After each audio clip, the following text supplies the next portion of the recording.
യുവനടിയുടെ ലൈംഗികാതിക്രമ പരാതിയിൽ സംവിധായകൻ രഞ്ജിത്തിനെ 14 ദിവസത്തെ കോടതി റിമാൻഡ് ചെയ്തു. എറണാകുളം സബ് ജയിലിലാണ് ഇപ്പോൾ രഞ്ജിത്തുള്ളത്. ഇയാൾ ഒളിവിൽ പോയേക്കുമെന്ന വിവരത്തിന്റെ അടിസ്ഥാനത്തിലാണ് അതീവ രഹസ്യമായി ഇന്നലെ അറസ്റ്റ് ഉൾപ്പെടെയുള്ള നടപടികളിലേക്ക് പോലീസ് കടന്നത്. അല്ല, കഴിഞ്ഞ ആഴ്ച വളരെ ട്രമറ്റൈസ്ഡ് ആയിട്ട് ഒരു ഫാമിലി വന്നിട്ടുണ്ടായിരുന്നു. അവർക്ക് ട്രമറ്റൈസ്ഡാണ്. സോ ഫാമിലി വന്നിട്ടുണ്ടായിരുന്നു. പിന്നെ അസൈൻമെൻറ്റ് നമുക്ക് നമ്മളോട് സംസാരിച്ചപ്പോൾ മനസ്സിലായത് ഇങ്ങനെ ഒരു ഹറാസ്മെൻറ്റ് ഉണ്ടായിട്ടുള്ളത്. പിന്നെ വളരെ സെൻസിറ്റീവ് ആയതുകൊണ്ട് അന്ന് തന്നെ നമുക്കൊരു SIT രൂപീകരിച്ച് വുമൻ പോലീസ് ഓഫീസേഴ്സാണ് ഇനിഷ്യലി ഇട്ട് പിന്നെ അവരുടെ സ്റ്റേറ്റ്മെൻറ്റൊക്കെ റെക്കോർഡ് ചെയ്തിട്ട് വളരെ ഡിസ്ക്രീറ്റായിട്ട് നമുക്ക് കുറേ വെരിഫിക്കേഷനും ചെയ്യാനുണ്ടായിരുന്നു. ഏതെങ്കിലും ഒരു ചില ആൾറെഡി നോൺ കേസിലുള്ള ആൾക്കാരുടെ സെലിബ്രിറ്റി ആയതുകൊണ്ട് നമുക്ക് കുറേ വെരിഫിക്കേഷൻ ചെയ്തിട്ട് പിന്നെയാണ് നമ്മൾ മുൻകൂട്ടി പോയത്. But it should not happen to any woman, especially in a work place.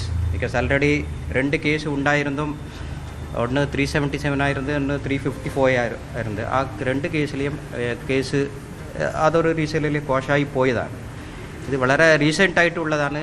അവരുടെ big challenge was to keep the confidentiality of the whole thing and the keeping the identity of the victim.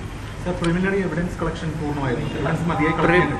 Preliminary ആയിട്ട് നമുക്ക് അങ്ങനെ ഒരു offence നടന്നിട്ടുണ്ടോ സ്ഥലമുണ്ടോ അത് confirm ചെയ്ത് പിന്നെ ഞങ്ങൾ മുൻകൂട്ടി നിൽക്കും. ഞങ്ങളിൽ കേസ് എടുത്ത് ഏകദേശം ഒരാഴ്ച കഴിഞ്ഞിട്ടാണ് നമുക്ക് അടുത്ത ഭാഗത്ത്. ഷൂട്ടിംഗ് ഷെഡിൽ നടന്നിട്ടുള്ളതാണ്. ഷൂട്ടിംഗ് ഷെഡിലുള്ള ആൾക്കാർക്ക് എല്ലാം അറിയും. അപ്പം തന്നെ വിക്ടിം കരഞ്ഞുകൊണ്ട് പുറത്ത് വന്ന് അവിടെ ഉള്ള ആൾക്കാരോട് പറഞ്ഞ് അവർ തന്നെ അവരെ സമാധാനപ്പെടുത്തി വിട്ടിട്ടുള്ളതാണ്. ഇതിൽ ഒരു കാര്യം എന്താ നോക്കുന്നുണ്ടെങ്കിൽ ആ victim was highly traumatised. Okay, so it was a shock to the victim. So അവർക്ക് ഷോക്ക് ആയതുകൊണ്ട് പിന്നെ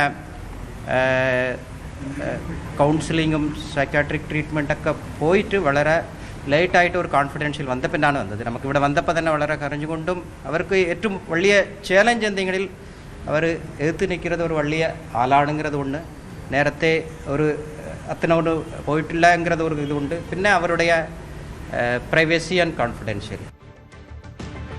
അതേസമയം രഞ്ജിത്ത് കുറ്റം സമ്മതിച്ചിട്ടില്ല. പ്രതിയെ രക്ഷപ്പെടാൻ സഹായിച്ചവരും പ്രതികളാകുമെന്നും സിനിമാ സെറ്റിലുണ്ടായിരുന്നവരെ ചോദ്യം ചെയ്യുമെന്നുമാണ് DCP അശ്വതി ജിജി വ്യക്തമാക്കിയത്.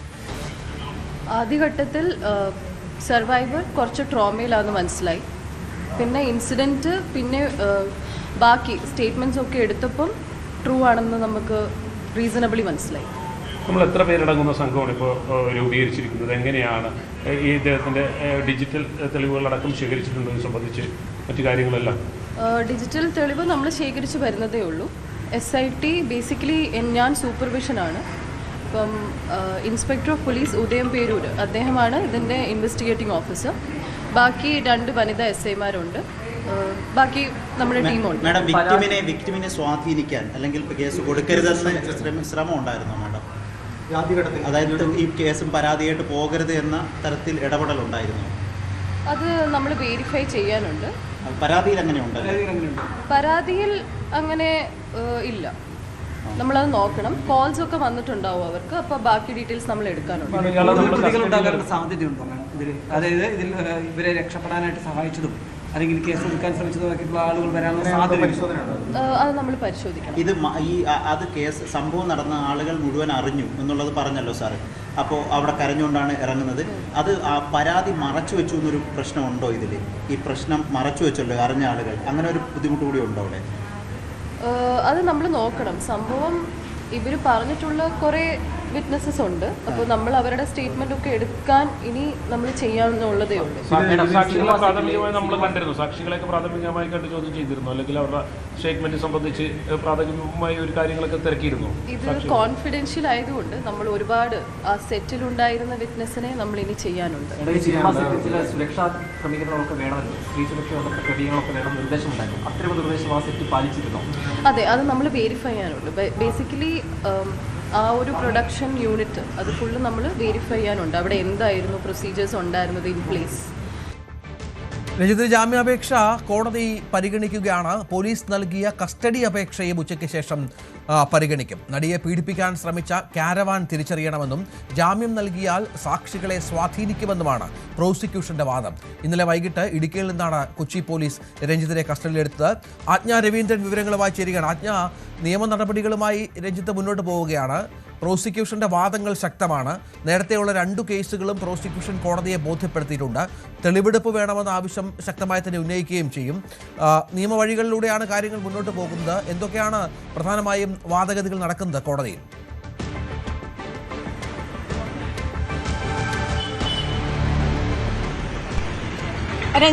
സംവിധായകൻ രഞ്ജിത്തിന്റെ ജാമ്യാപേക്ഷയിൽ പ്രധാനമായും പരാതി വ്യാജമാണ് എന്നാണ് രഞ്ജിത്ത് സൂചിപ്പിച്ചിരിക്കുന്നത്. അതേസമയം പരാതിക്ക് പിന്നിൽ ഗൂഢാലോചനയാണ്. നടിയെ തന്റെ സിനിമയിൽ നിന്നും ഒഴിവാക്കിയതിലുള്ള ശത്രുതയാണ് ഇത്തരത്തിലുള്ളൊരു പരാതിക്ക് കാരണമായതെന്നാണ് ജാമ്യാപേക്ഷയിൽ വ്യക്തമാക്കുന്നത്. മാത്രമല്ല, നിരവധി ശത്രുക്കളുണ്ട് തനിക്ക് കരൾ രോഗമുണ്ട്, അതുപോലെ നട്ടലിനും പ്രശ്നമുള്ള ആളാണ്, ആരോഗ്യസ്ഥിതി വളരെ മോശമാണ്, അതുകൊണ്ട് തന്നെ ജാമ്യം നൽകണമെന്നാണ് ജാമ്യാപേക്ഷയിൽ രഞ്ജിത്ത് സൂചിപ്പിച്ചിരിക്കുന്നത്. അങ്ങനെയാണ് നട്ടലിന്റെ ശസ്ത്രക്രിയ കഴിഞ്ഞിരിക്കുന്ന ഒരു സാഹചര്യത്തിൽ അനാരോഗ്യകരമായിട്ടുള്ള ഒരു അവസ്ഥയിലൂടെയാണ് താൻ കടന്നുപോകുന്നത്. ബലപ്രയോഗം നടത്താനുള്ള ആരോഗ്യം തനിക്കില്ല തുടങ്ങിയ കാര്യങ്ങളൊക്കെ ജാമ്യാപേക്ഷയിൽ സൂചിപ്പിച്ചിട്ടുണ്ട്.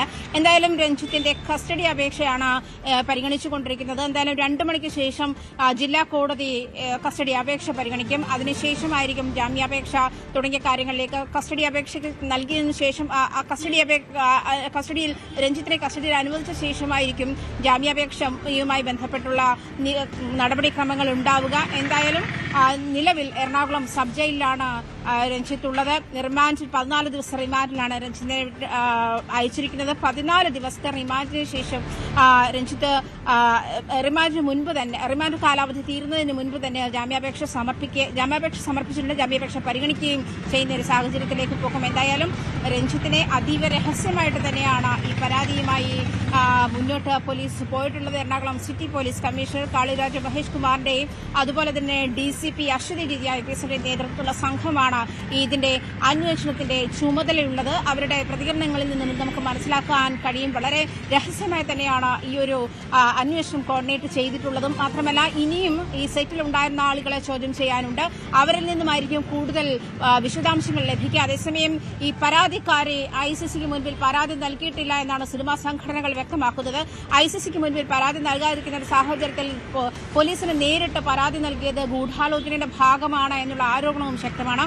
അതേസമയം തന്നെ രഞ്ജിത്തിനെ സംഘടനകളിൽ നിന്ന് മാറ്റി നിർത്താൻ, അതായത് അറസ്റ്റിലായിരിക്കുന്ന ഒരു സാഹചര്യത്തിൽ സംഘടനകളിൽ നിന്ന് മാറ്റി നിർത്താനുള്ള നീക്കം കൂടി അടിയന്തരമായി ഉണ്ടായേക്കും. FEFCAയുടെ കീഴിലുള്ള എഴുത്തുകാരുടെയും സംവിധായകരുടെയും സംഘടനയിൽ രഞ്ജിത്ത് അംഗമാണ്. അതുപോലെ നിർമ്മാതാക്കളുടെയും സംഘടന അംഗമാണ്. ഒരുപക്ഷെ ഉടനടി അതിൽ തീരുമാനമുണ്ടായേക്കും. എന്തായാലും രഞ്ജിത്തിനെ കുറ്റവിമുക്തനാക്കുന്നതുവരെ സംഘടനകളിൽ നിന്ന് മാറ്റി നിർത്താനുള്ള നീക്കമായിരിക്കും ഉണ്ടാവുക എന്ന് വേണം മനസ്സിലാക്കാൻ. എന്നിരുന്നാലും നേരത്തെ തന്നെ സമാനമായ 2 പരാതികൾ ഉണ്ടായിരുന്ന ഒരു സാഹചര്യത്തിൽ അത്തരമൊരു പരാതിയുടെ അടിസ്ഥാനത്തിലാണ് രഞ്ജിത്തിന് ചലച്ചിത്ര അക്കാദമി ചെയർമാൻ സ്ഥാനം രാജിവെക്കേണ്ടി വന്നത്. അത്തരം ബംഗാളി നടിയുടെ, അതായത് ഹേമ കമ്മിറ്റിയുമായി ബന്ധപ്പെട്ട മലയാളത്തിലെ സിനിമാ മേഖലയിലുണ്ടായിരിക്കുന്ന പ്രശ്നങ്ങൾ, ലൈംഗിക അതിക്രമങ്ങൾ, തൊഴിൽ പ്രശ്നങ്ങൾ തുടങ്ങിയവയ്ക്ക് ഐഡന്റിഫൈ ചെയ്യാനും അതിന് പരിഹാരം കാണാനും ഹേമ കമ്മിറ്റി റിപ്പോർട്ടുമായി ബന്ധപ്പെട്ടുള്ള പരാതികളുടെ അടിസ്ഥാനത്തിൽ അത്തരം ഒരു ചർച്ചയുടെ ഭാഗമായിട്ടാണ് ആ ഒരു ഡിസ്കഷൻ നടക്കുന്ന സമയത്താണ് ബംഗാളി നടി തനിക്ക് നേരെ രഞ്ജിത്തിന്റെ ഭാഗത്തുനിന്നും ഇത്തരത്തിലൊരു ആക്രമണം ഉണ്ടാകുന്നുവെന്നും ഒരു ഇന്റർവ്യൂവിൽ പറയുന്നതും തുടർന്ന് അവർ പരാതി നൽകുകയും രഞ്ജിത്തിനെതിരെ നടപടിക്രമങ്ങളുമായി മുന്നോട്ട് പോവുകയും ചെയ്യുന്നു. പക്ഷേ പിന്നീട് ഇതിൽ നിന്നുമൊക്കെ രഞ്ജിത്ത് രക്ഷപ്പെട്ടു എന്ന സാഹചര്യം ഉണ്ടായിരുന്നത് കൊണ്ട് തന്നെ മജിസ്ട്രേറ്റിന് മുൻപിൽ പോലീസ് തന്നെ വ്യക്തമാക്കിയിട്ടുണ്ട്. മുൻപ് 2 പരാതികൾ ഉണ്ടായിരുന്നു. അതുകൊണ്ട് തന്നെ ജാമ്യം നൽകുന്നത് കേസ് അട്ടിമറിക്കാനും തെളിവുകൾ നശിപ്പിക്കാനുമുള്ള സാഹചര്യം ഏറെയാണ് എന്ന് പോലീസ് തന്നെ വ്യക്തമാക്കിയിരുന്നു.